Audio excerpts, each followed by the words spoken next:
આમ આદમી પાર્ટી દ્વારા અમારા રાષ્ટ્રીય કન્વીનર શ્રી અરવિંદ કેજરીવાલજીની પ્રેરક ઉપસ્થિતિમાં અમદાવાદના નિકોલ ખાતે આવેલા એક પ્રાઇવેટ પાર્ટી પ્લોટમાં આમ આદમી પાર્ટીના બૂથ કાર્યકર્તાઓની એક મીટિંગનું આયોજન કરવામાં આવ્યું હતું.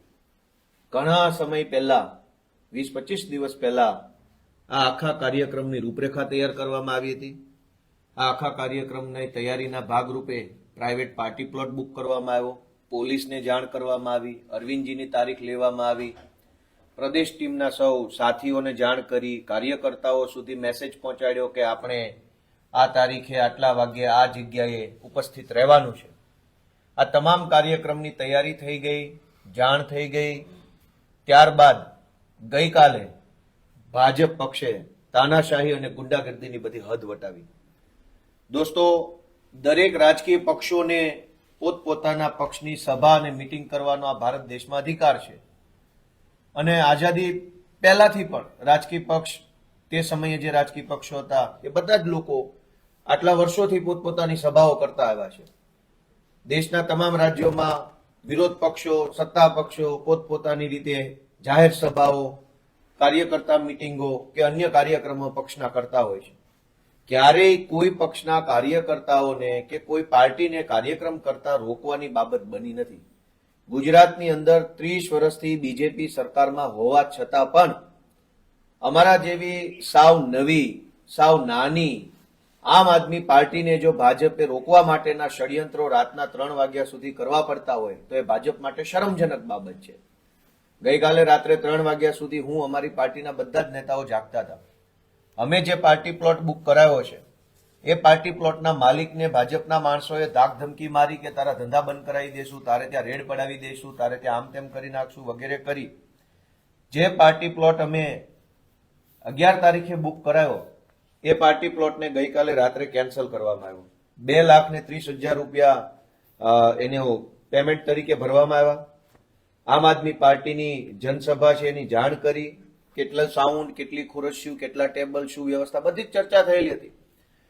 પણ પ્રાઇવેટ પાર્ટી પ્લોટના માલિકને ધાક ધમકી કરી, દાબ દબાણ કરી અને નિકોલમાં આજે અરવિંદ કેજરીવાલજીનો જે કાર્યક્રમ હતો એ કેન્સલ કરાવવા માટે ભાજપે પૂરું દબાણ કર્યું અને ત્યાં અત્યારે પોલીસ મોકલી અને લોકોની અંદર એક ભય ફેલાય એવો માહોલ ઉભો કર્યો છે.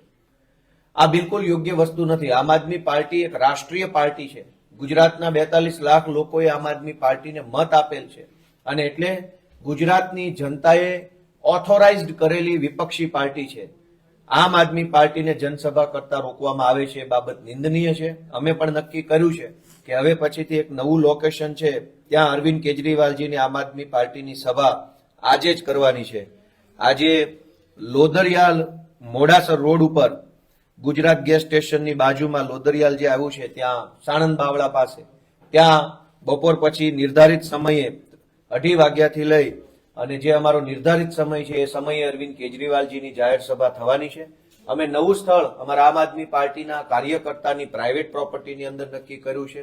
એ અમારા આમ આદમી પાર્ટીના કાર્યકર્તાએ પોતાની જગ્યા આપી છે. પ્રાઇવેટ ઇવેન્ટ તરીકે અરવિંદ કેજરીવાલજીની સભા આજે થઈને રહેવાની છે. પણ દુઃખની બાબત એ છે કે અરવિંદ કેજરીવાલ ગુજરાતમાં આવે અને આમ આદમી પાર્ટીના તમામ નેતાઓ ગુજરાતની જનતાને સંબોધિત કરે તો એમાં ભાજપના પેટમાં કેમ તેલ રેડાય છે? ભાજપને શું તકલીફ પડે છે? 30 વર્ષથી સરકાર છે. જો સારા રોડ બનાવ્યા હોત, જો સારી શાળા બનાવી હોત, દવાખાના બનાવ્યા હોત, ધક્કા ન ખાવા પડે એવી રીતે લોકોનું કામ થઈ જાય એવી વ્યવસ્થા ઉભી કરી હોત, ભ્રષ્ટાચાર કાબુમાં કર્યો હોત તો આજે આમ આદમી પાર્ટીની સભાઓ કેન્સલ કરાવવા માટે ગુંડા ન મોકલવા પડે. ભાજપે અમારી સભાઓમાં ગુંડા મોકલવા પડે, અમારી સભા કેન્સલ કરાવવા ગુંડાઓ મોકલવા પડે. દર્શાવે છે કે આવનારા દિવસોમાં આમ આદમી પાર્ટી લોકોની વચ્ચે ખૂબ મજબૂતીથી ઉભરી આવવાની છે. એનો અંદાજ ભાજપને આવી ગયો છે. ભાજપ ગમે તેટલા રોકવાના પ્રયત્નો કરે, અમારા અનેક કાર્યકર્તાઓ પર FIR કરી અને રોકવાની કોશિશ કરી છે. અમારા માનની રાજુભાઈ કરપડા, માનની પ્રવીણભાઈ રામ, રમેશભાઈ મેર સહિતના અનેક આગેવાનો આજે પણ જેલમાં છે. અમારા કાર્યકર્તાઓને રોકવાની કોશિશ થઈ છતાં અમે ન રોકાયા. તો અમારા કાર્યક્રમોની અંદર હુમલાઓ કરાવવાની ઘટના બની છતાં અમે ન રોકાયા. તો હવે અમારા કાર્યક્રમ જ બંધ કરી દેવાની ભાજપે જે કોશિશ કરી છે એની સામે આમ આદમી પાર્ટી બિલકુલ ડર્યા વગર પૂરી તાકાતથી, પૂરા જોશથી લડશે અને આજે અરવિંદ કેજરીવાલનો કાર્યક્રમ પૂરા જોશથી અને વટથી ત્યાં સાણંદ બાવળા રોડ ઉપર કરવામાં આવશે. મારી જનસભામાં ગાંધીધામમાં, રાજકોટમાં, જામનગરમાં અને છેલ્લે માળિયા હાટીનામાં વગેરે વગેરે જગ્યાએ મારી જનસભામાં મારા ઉપર હુમલો કરવાની કોશિશ થઈ. અને આ હુમલો કરાવનાર મને એમ લાગે છે કે ચોક્કસપણે ભાજપ પાર્ટી છે. આખી ભાજપ પાર્ટી વિસાવદર વિધાનસભાની ચૂંટણીમાં મને હરાવવા માટે કોશિશ કરી. મુખ્યમંત્રી, મંત્રી તમામ લોકોએ પોતપોતાની પૂરી કોશિશ કર્યા પછી પણ જ્યારે એનાથી એ સફળતા ન મળી અને પોતે નિષ્ફળ ગયા ત્યારથી એ લોકો મારા ઉપર ચીડાયેલા છે. ગુજરાતની આ એક જ એવી પેટા ચૂંટણી છે કે જેનો પડઘો આખા દેશમાં પડ્યો. ભાજપની શરમજનક રીતે વિસાવદરમાં હાર થઈ.